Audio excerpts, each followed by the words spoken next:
بسم اللہ الرحمن الرحیم۔ آج ہم غسل میت کے بارے میں بیان کریں گے کہ میت کو کیسے غسل دیا جاتا ہے، کیونکہ اکثر لوگوں کو یہ معلوم نہیں ہے کہ ہم مردے کو کیسے غسل لیں گے، اور وہ غلط طریقے سے غسل دیتے ہیں۔ اس کا سطر سارے لوگ دیکھتے ہیں اور ان کو معلوم نہیں ہے، اسلامی تعلیمات میں یہ بیٹھتے نہیں ہے، اور سارے غلط طریقے سے غسل دیتے ہیں۔ تو غسل میت یہ یاد رکھے، غسل میت میں نمبر 1 وضو بنائے، غسل کرنے والے افراد کو حیا اور عزت برقرار رکھے، یعنی جو مردے کو غسل دیتا ہے ان کو یہ معلوم ہونا چاہیے کہ مردے کی حیا اور عزت برقرار رکھے، اور پہلے اس کے لیے وضو بنائے۔ نمبر 2 میت کو قابو میں آرام سے لٹائے، پردہ کاری کرے۔ عورتوں کے لیے خواتین سے غسل بہتر ہے، مردوں کے لیے مرد ہونا مناسب سمجھا جاتا ہے۔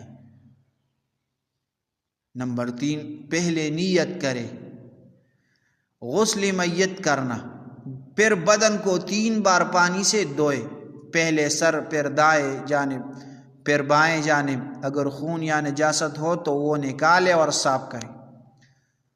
نمبر 4 خوشبو یعنی مسح یا عطر ہلکا سا استعمال ہے، مانع نہیں ہے، یعنی عطر لگائے۔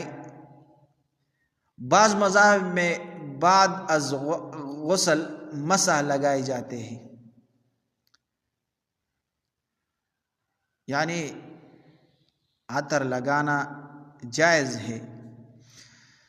نمبر 5 غسل کے اختتام پر کپڑے چھینٹنے، صاف کپڑا سے خشک کرے یا ہوا لگنے دے،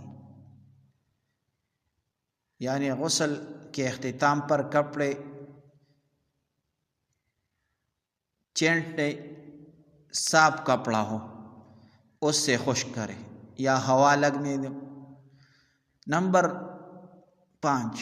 6 کفن پوشی کرنا، مرد کا کام کفن 3 سفید چادروں، ایزار، ردا، لحاف میں لپیٹنا ہے۔ عورت کا عام طور پر 5 ٹکڑوں میں اڑنی وغیرہ، تاہم 3.5 سفید چادریں بھی عام ہیں۔ کپڑے سادہ، سفید اور صاف ہو۔ زیور، رقم وغیرہ کفن میں رکھنا عموماً مناسب نہیں سمجھا جاتا۔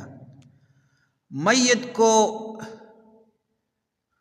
چادروں میں سیدھا رکھ کر جاں بحق ہونے والے کے جسم کو انتہائی عزت کے ساتھ لپیٹے۔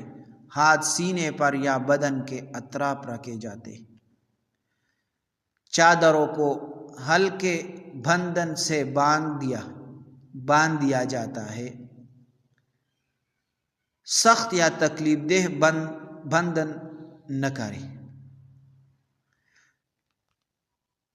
تو یہ میت کی غسل کا طریقہ تھا، یہ سیکھ لے اور دوسروں تک پہنچائے تاکہ ان لوگوں کو بھی معلوم ہو جائے کہ ہم غسل کیسے دیں گے، اور یہ خود بھی سیکھ لے، کیونکہ بعض اوقات میں بہت زیادہ ضرورت آتی ہے، تو یہ سیکھ لے۔ جزاکم اللہ۔